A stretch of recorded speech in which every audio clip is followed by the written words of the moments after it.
안녕하세요. 중등학교에서의 협력적 문제 해결력 증진을 위한 협력적 글쓰기 교수학습 활동의 체제적 설계 원리 탐구로 졸업 논문 발표를 하게 된 국어교육과 이정찬이라고 합니다. 발표 동영상에서는 연구의 전체적인 방향성만을 제시하였습니다. 연구 결과에 대한 자세한 내용은 글을 참고해 주시면 감사하겠습니다. 우선 연구의 필요성과 중요성입니다. 본 연구에서는 중등학교 교사가 교수학습 과정 설계에 적용할 수 있는 협력적 문제해결 학습 활동의 설계를 위한 구체적이고 맥락적인 원리를 탐색하는 것을 목적으로 다양하게 구축되어 온 관련 모형들을 살핌으로써 그 가능성을 검토해보고자 하는 데 있습니다. 학교 현장에서 협력 내지 문제 해결 학습의 필요성에 대한 인식을 공유하고 있음에도 평가를 포함한 학습 과정 및 환경 설계 어려움으로 말미암아 시도를 꺼리는 교사들을 마주할 수 있습니다. 협력 과정을 통해 학생들이 자기를 표현하는 능력이나 비판적, 논리적 사고력, 합리적 의사결정 능력을 기를 수 있다고 생각하며 학생들이 대체로 만족한다고 인식하지만 지도 역량이나 물적 기반의 부족으로 섣불리 엄두를 내지 못하는 것입니다. 그러나 사회적 삶을 영위하는 가운데 우리는 다양한 문제 상황을 마주하게 되며 학교나 회사, 가정에서 맞닥뜨리게 되는 문제들은 학교에서 마주하게 되는 문제와는 달리 비구조화되어 있을 뿐만 아니라 문제의 정의를 정확히 내리기도 쉽지 않습니다. 또한 인간 학습의 본질은 개별화된 학습 국면에보다는 상호작용을 통한 사회적, 집단적 정합성 구축 단계에서 도출되는 창발성에 놓여 있다고 볼 수 있으므로 상호작용과 분산된 인지를 근거로 하는 협력은 중요한 역량으로 다루어질 필요가 있습니다. 학교 교육은 사회적 삶 영위를 위한 기본 역량으로서 협력적 문제 해결력을 함양할 수 있는 다양한 교육적 대안들을 제시할 수 있어야 하며 적극적인 방식으로 사실상 협력에 있어서는 초보자라고 할 수 있는 중등학교 학습자들의 인지적, 사회적 전략을 기를 수 있는 환경을 마련하는 것이 바람직할 것입니다. 많은 경우 협력학습의 결과물은 글 형태로 이루어집니다. 글쓰기는 그 자체로 문제 해결적 성격을 지니며 인지 부활을 통해서 생각을 정교화할 수 있는 범교과적 학습 도구로서의 성격을 지니므로 해결할 가치가 있는 문제로서의 성격을 지닌다고 볼 수 있습니다. 따라서 인지적 사회적 기능을 요구하는 협력적 문제 해결력 증진의 첫 단초는 비구조화되어 있으며 일정 수준의 복잡성을 지닌 문제로서 협력적 글쓰기 과제를 해결하는 데서 시작되어야 할 것이며 중등학교 이후 국면에서 마주하게 될 협력 상황에 전이될 수 있도록 교사가 살필 수 있어야 할 것입니다. 둘째, 연구 문제입니다. 앞서 언급된 것과 같이 교육과정 및 지침서에는 협력적 문제 해결 및 협력학습에 대한 개괄적인 안내만을 제시하고 있습니다. 이는 협동 내지 협력에 대한 기존의 관념과 철학적 기반에 의존하게끔 하여 비슷한 효과성을 지닌 수업들을 재생산하게 할 가능성을 내포하고 있습니다. 교육과정 해설에서 제시된 모둠학습, 팀별 프로젝트 학습, 토론학습과 같은 접근들이 반드시 협력이나 문제 해결의 특성을 포괄한다고는 보기 어려우며 협력적 문제 해결 과정에 있어서는 사실상 초보자라고 할 수 있는 학생들에게 불필요한 부담을 야기하거나 협력에 대한 오개념을 생성할 가능성도 가지고 있습니다. 따라서 본 연구에서는 다양한 형태의 협력, 협동학습, 문제기반 학습 등을 아우르는 상위 개념으로서의 협력적 문제해결 학습을 상정하고 협력적 문제해결의 초심자라고 할 수 있는 중등학교 학생들을 대상으로 한 협력적 문제해결 수업의 설계 원리를 살피는 것을 주된 목적으로 다음과 같은 지점들을 함께 고려하고자 합니다. 셋째, 이론적 배경입니다. 협력적 문제 해결 학습, 체제적 교수에게 협력적 글쓰기 가운데 설명하는 글과 협력적 글쓰기에 대한 지점만을 다루겠습니다.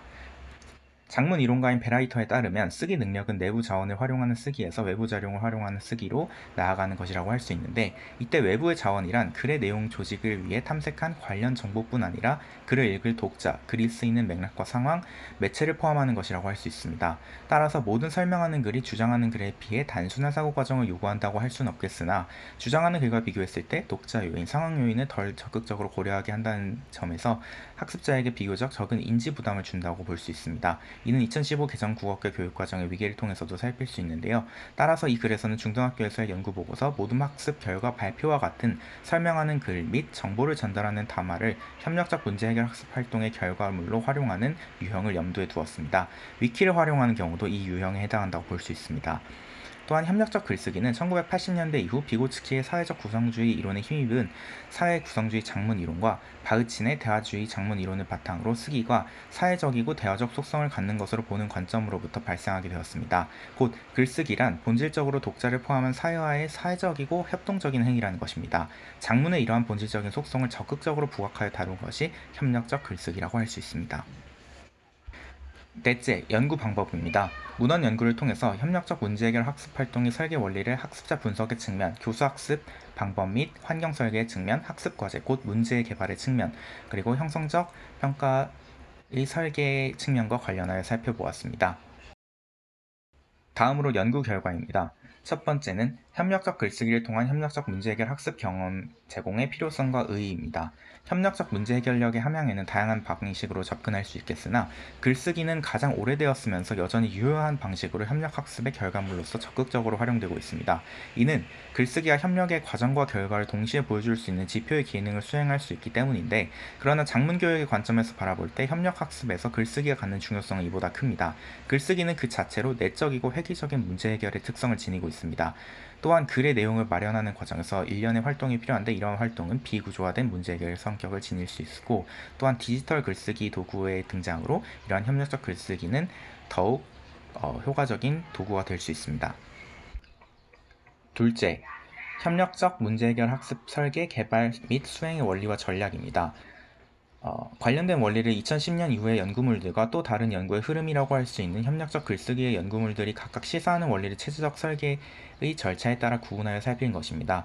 연구 가운데는 협력적 문제 해결 과정을 전반적으로 탐구하여 모형 수준으로 제시한 것과 협력적 문제 해결 학습 과정에서도 특정한 교수 지원 원리, 설계 원리 등을 살핀 것으로 다양했습니다.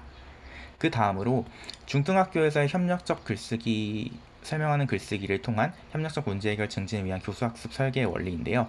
이것이 제 연구의 결과의 핵심이라고 할 수 있습니다. 관련 내용은 글을 참고해 주시면 감사하겠습니다. 마지막으로 결론 및 제언입니다. 협력적 문제 해결 학습과 관련하여 교육공학 분야에서 이루어진 일련의 성과와 작문교육 분야에서 이루어지고 있었던 협력적 글쓰기 내지 협동작문 관련 연구들의 성과를 일정한 틀에 따라 분류하여 제시하였다는 점에서 일정한 의의를 지닌다고 할 수 있습니다. 기존의 협력적 글쓰기 연구들은 개별 교수 학습 원리를 제시하고 이를 검증하는 데 초점이 맞추어져 있었다면, 본 연구에서는 이러한 결과들을 교수체제 설계와 협력적 문제 해결 학습 설계 개발의 틀 안에서 총체적인 관점으로 조망하고자 노력하였습니다. 그러나 학교 현장에서 검토되지 않아 미결인 상태에 그쳐 있으며, 또한 2010년 이후에 국내 연구 자료만을 대상으로 연구를 진행하여 연구 대상을 충분히 포괄하지 못했을 가능성도 존재하며, 교사의 역할에 대한 일반론적인 논의 수준에 그쳐서 협력적 글쓰기 과정을 촉진하기 위한 협력 스크립트를 제시하는 방식 등의 구체적인 전략을 다루지 못한 한계를 지니고 있습니다. 제언입니다. 협력적 문제 해결 증진을 위한 협력적 글쓰기 수업 설계 원리 탐구는 추후 중등학교 현장에서 직접 적용해 봄으로써 그 효과성을 검토할 수 있으리라 생각합니다. 사용성 검토를 통해 미진한 점과 잘못된 지점을 개선함으로써 앞서 추론된 원리의 타당성을 검증하고 정교화할 수 있으리라 생각합니다. 다음은 참고 문헌 및 자료의 목록입니다. 감사합니다.